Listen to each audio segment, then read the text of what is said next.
बड़ी और अहम खबर इंदौर से, जहां ग्रेटर कैलाश अस्पताल नीलाम हो गया। पिछले कई सालों से बकाया लोन न पटाने को चलते अस्पताल को नीलाम कर दिया है। LIC का लोन भरने में ये अस्पताल प्रबंधन असमर्थ था। अस्पताल 54.64 करोड़ रुपयों में नीलाम हुआ है।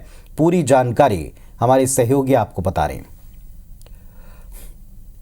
पिछले कई समय से इंदौर के एक जाने माने अस्पताल की नीलामी की बातें हमारे सामने आ रही थी। IBC 24 ने अपनी पिछली रिपोर्ट में भी अपने दर्शकों को बताया था कि इंदौर का ग्रेटर कैलाश हॉस्पिटल नीलाम होने वाला है। सीधी तस्वीरें हम आपको उसी अस्पताल की दिखा रहे हैं जो हाल ही में नीलाम हुआ है। अगर बात की जाए तो 54 करोड़ 64 लाख रुपयों की नीलामी जो थी इस अस्पताल की निकली थी, जिसके चलते अभी अस्पताल नीलाम हो गया है।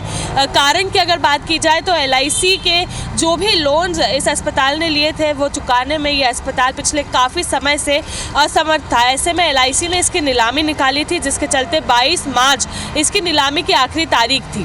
22 मार्च के बाद से लगातार इसकी जो नीलामी की प्रक्रिया थी वो जारी थी और ऐसे में हाल ही में ये जो अस्पताल है ये नीलाम हो चुका है। महू के पार्थ ग्रुप ने इसे 54 करोड़ 64 लाख रुपयों में खरीदा है। हालांकि अस्पताल के संचालक जो है उन्होंने DRT में इसके लिए आपत्ति ली है, जिसके चलते कोर्ट ने फिलहाल अगली सुनवाई तक मामले में स्टे दे दिया है, जिसके चलते फिलहाल नीलामी की रजिस्ट्री जो है वो रुक गई है। ऐसे में अगली सुनवाई होने के बाद ही जो नतीजा सामने आएगा उसके बाद ये साफ हो सकेगा कि ये अस्पताल की नीलामी जो है उसकी रजिस्ट्री अभी की जाएगी या नहीं। लेकिन अस्पताल जो है ये नीलाम हो चुका है और क्या कारण था नीलाम होने का वो भी हमने आपको बताया। हालांकि अस्पताल के संचालक से और साथ ही में LIC के एजेंट से जब भी बात करने की कोशिश की गई वो दोनों ही इस मामले में कुछ भी बयान देने से बचते नजर आए हैं।